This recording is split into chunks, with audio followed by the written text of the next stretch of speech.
Welcome back to Today in Atlanta Sports. It is March 11th, and it is one of the best days of the year. I think it probably is the best day of the year. Yesterday, the long awaited end to the 99-day lockout came to an end around midday, and it was basically a celebratory day. I went out on the golf course after that. I honestly thought we'd have a lot more free agency deals already. I'm kind of surprised. Free agency is now, it started, ladies and gentlemen, it started last night at 6 o'clock. We could have had deals struck. We had none. So I know we were talking about a lot of backdoor deals. Maybe there weren't a lot. And maybe the lockout, the actual animosity between the players and stuff like that had a lot to do with it, that there just weren't any discussions, because that's certainly the way it looks right now, considering we haven't had a single signing. I mean, we might have had a signing. I missed it if we did, but nothing of merit, nothing big. I mean, I thought there was a good chance within 24 hours. It still hasn't been 24 hours, but Freddie Freeman would be signed. A lot of people still think that's going to happen quickly. But he's the elephant in the room right now as far as the Braves are concerned. So let's start off with talking about him. I've maintained this whole time that I think the Braves will sign him. I don't think anything's changed. I don't think there's been any now that there hasn't been any signings. I don't think there were any backdoor conversations with other organizations. I think he's kind of revisiting where he was before the lockout, which was looking for that sixth year. And I think really, I think you're going to see teams like the Yankees and Dodgers give their best offer. And then I think it's going to come down to him going back to the Braves and say, listen, they're offering me this. I will take some sort of a discount, but I need at least this. So let's say it's 6 years, 180 mil they offer, and he goes to the Braves and say, I'll take 6 years. I'll take 6 years, 170. I don't think if someone offers him that full extra year and the Braves don't, I have to say I think he's gone. That's kind of been the rhetoric around this whole situation since the beginning. I just have a hard time believing the Braves don't match a deal like that if that's all it is, just a difference between 1 year. Yeah, I tend to agree with you. Our own Jay Gordon thinks differently. His insider sources tell him differently. Whatever insider sources. But I will say, you notice this tweet got deleted, by the way. Yeah, I think it's just us being optimists. Obviously, we don't have anything to go off of,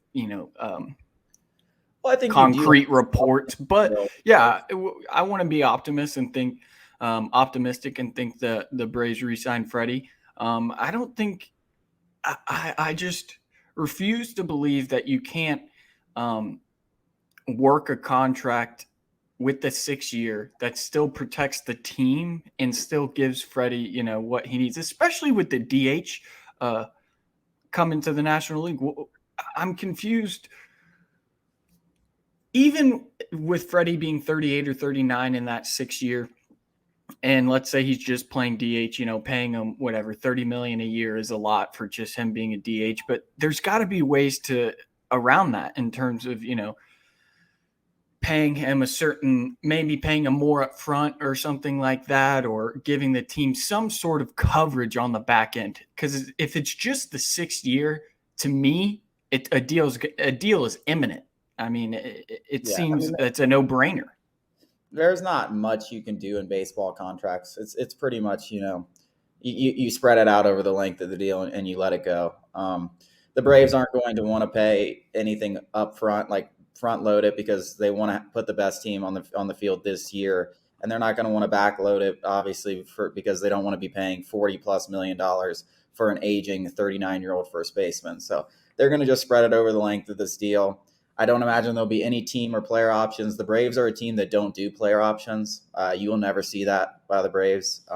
They don't do them. They'll do team options like you see on Ozzie Albies and Ronald Acuna, and obviously that's for obvious reasons. You have all the power, so why wouldn't, if you can get a team option, do it? So but for this contract's going to be a very straightforward 6 years, 180 mil, 30 million a year each year, spread out over the length of the contract. I don't expect anything different.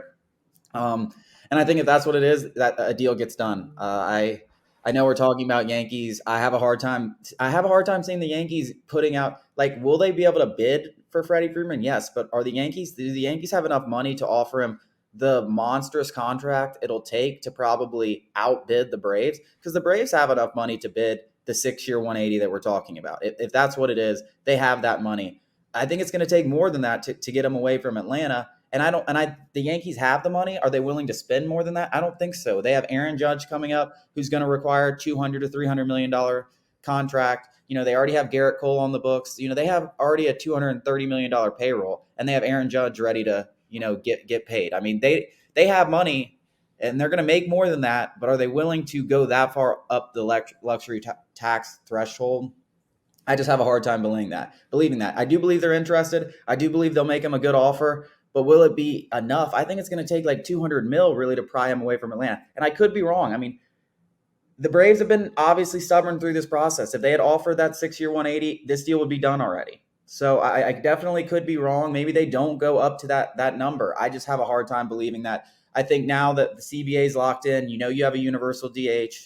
I just think there's no way you let Freddie Freeman go. But we talked about this a million times. There's really nothing new to this conversation right now, other than the fact that the Yankees seem to be a primary suitor. They're really going after it, and the Dodgers are also in the mix. But we kind of knew that all the way through. Let's talk about some other things that we haven't talked about as much. Let's talk about the Jorge Solers of the world. It was reported yesterday by Mark Feinsand that he's going to have a much bigger market now that the DH is official. Now, I don't really think this is really news either, because to be honest, the DH has always been official in my mind. And I think that's the way teams have been looking at it for multiple years, not just this year. I think, when you look at when the Braves signed Marcell Ozuna last year, they knew the DH was coming this year. So they were like, oh, we can throw him in the outfield last year because we know the DH is coming. So I think teams have been preparing like this. The Reds have definitely been doing this when they signed Castellanos. So teams have been doing this already for a while. So I don't really think this is necessarily news. But I think if I'm the Braves, like my ideal offseason the rest of the way, I think it's fairly simple. Give me Freddie, give me Jorge Soler, let's run it back. You do those two things, like it doesn't need to be like I would love another starting pitcher, but starting pitchers are expensive, both on the trade market and in the free agent market. Give me Freddie, give me Jorge Soler. I just think you have the most powerful lineup in baseball, and you figure out the starting pitching later. We have a lot of young arms. One of those guys will probably pop. Kyle Wright, Kyle Muller, Tucker Davidson. One or two of those guys will be good enough. You already got a great top three. Give me the most powerful lineup in baseball, and let's run it back. Yeah, that lineup would be scary. That would rival maybe any lineup ever. With a gauntlet of Freddie, Soler, Ozuna, Acuna, Austin Riley. Yeah, exactly. Look at the top of this lineup. Acuna.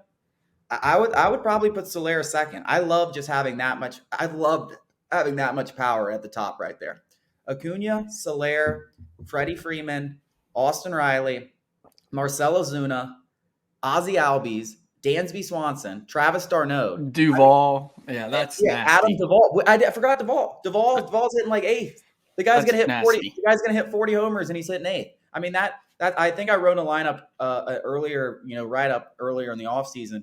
That if that lineup does get put together, which I don't think is that hard. Like I don't think this is that hard. The Braves have enough money to make this happen.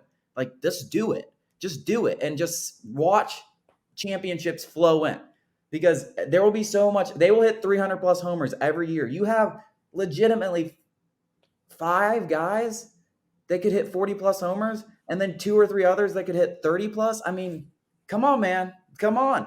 Like that's all I need. And listen, let's not make it let's not beat around the bush. What's the game come down to today? Hitting bombs. What did the Braves do last year? They didn't have the highest average or anything. They hit fucking tanks. They nuked the ball out of the ballpark. They did it throughout the playoffs. They just hit bombs. And when you can change the game with one swing of the bat from 1 to 9, you can win any game against anybody. I don't care if the Dodgers go grab 5 more All-Stars. Give me that lineup against anyone. Yeah, that's scary to think about. It's giving me chills. I can't wait. It is interesting, though.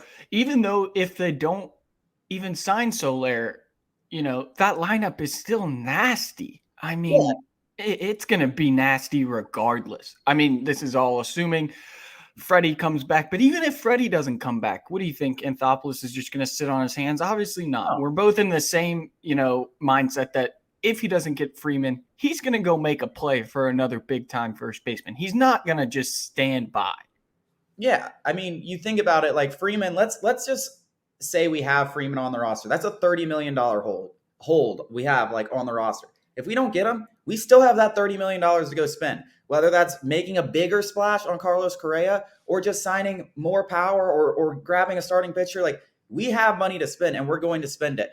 the issue with Freddie Freeman has never been, do we have enough money to fit this in our budget for this next season? It's never been that. It's always been, do we think the value is worth it? That's all. It's always been about value. And is he going to be an albatross contract on this roster in 2026 and 2027 when Austin Riley and Ronald Acuna and Ozzie Albies and Mike Soroka and Max Fried all need to get contract extended? Because that's how you blow up a roster. That's how you go from first place to third place. So that's always been the issue. It's never been, oh, is it going to fit in our budget this year? No, our budget is going to be bigger than it's ever been this upcoming season. Alex Anthopoulos has already said it. We just won a World Series. We just saw Liberty Media's revenue. There's no reason to worry about money as far as this year. The issue with Freddie Freeman has always been about getting the best deal and whether that value is going to be worth it at the end of the contract. So you're right. I mean, even if we don't get Freddie, I'm not worried about the lineup. I mean, hell, we just won a World Series without Acuna. I mean, it's unbelievable what the Braves have put together and the window that they've allowed themselves. I mean, I know we're not as big budget as the Dodgers, but it's very much like the Dodgers in that when you show up to Atlanta, and I remember when we played the Dodgers 3 years ago when Atlanta was just kind of starting this, getting good enough to be there, but they didn't have all the pieces. And I remember playing the Dodgers and just being like, God damn, every one of these motherfuckers can hit the ball out of the ballpark. Like, you're playing in a playoff game where every out is hard, every strike is hard, and every one of their players could hit the ball out at any given moment. And it's just, there's so much pressure. And even as a fan in baseball, it's different in the playoffs. You can feel that pressure that they're putting on you and putting on the pitchers, and how it's so hard to beat. That is what Atlanta's doing right now. That is what they have, whether they get Freddie or not. So this lineup, they're going to be competing for championships no matter what. But if you get Freddie back, and whether you get Soler or whatever, they do need another outfielder. It could be Rosario. It could be Soler. It's all about finding value. That's really the deal. And it's like that in every sport. But this lineup is going to be just treacherous for any pitcher to come into Atlanta and try to beat. I mean, you saw how hard they were to beat at home last postseason. It's going to be hell for opposing teams and especially opposing pitchers. Yeah, I mean, the least reliable hitters, or at least the least consistent, is Dansby Swanson, who's good for maybe 30 home runs. I mean, that's unbelievable, depth right there. And I think Dansby Swanson, I guess I might be in the minority at this point, but I still think Dansby Swanson has a breakout. And I know he's been better, but I still think the best of Dansby Swanson is coming up. Like, I wouldn't be surprised if he hit 270, 280 with like 30 plus bombs and gave you a 4 or 5 WAR season and was one of the best shortstops in baseball. I mean, because that's really what he did in 2020. It was just a 60-game season. I mean, he led all shortstops in WAR. He had 10 homers in 60 games. Like over a full season, he would have had, I think he might have had more than 10. But regardless, like this guy could hit 30 bombs in a season and give you 4 to 5 WAR and be one of the best shortstops in the game. And you got even better as a team. So the Braves, it's fun. I mean, it's fun that we finally get to talk about it from this perspective of like, hell yeah, let's go beat some ass. Let's go hit tanks and drop them around the yard. Because it's been a while since we've been able to talk like this about the Braves, about baseball in general. We haven't been able to talk about it. And, it's Friday. We usually only do these shows Monday through Friday, but when we come back on Monday, I mean, we're going to have a totally new team, most likely. I mean, spring training starts March 13th, which is 2 days from now. Like, that's mandatory report. Voluntary is today. Like, it's go time. It's go time. In 3 weeks, we're going to have opening day. Or 4 weeks, we have opening day. Spring training schedule is expected to be announced today. I mean, I imagine we'll have a game in a few days, our spring training game. So it's go time. It's going to be fun, and it's going to get here fast. And hell, I mean, how long I've been waiting for this, man. This day has been long awaited, and I'm so pumped to be back. And we're World Series champs, bro. We're about to have rings on our fingers. I mean, April 7th, I think we open up at home, and ring us, bitch. Let's go. I mean, let's go. I mean, I'm so excited. I can't wait to get back here Monday and talk about, hopefully Freddie Freeman's a Brave. Hopefully we got a new face. Seiya Suzuki, I saw him land in Los Angeles. We were linked to him early in the don't forget about him. We are going to get another outfielder, whether it's Soler, whether it's Suzuki, whether it's Rosario. Look out for Michael Conforto. But let's go. The hot stove Let's get burning. It's burning, baby. Let's go, baby. I'm ready to talk about some baseball. And this is a great day. And I hope you guys enjoyed as much as I do. We'll be back on Monday and we'll have a shit ton to talk about.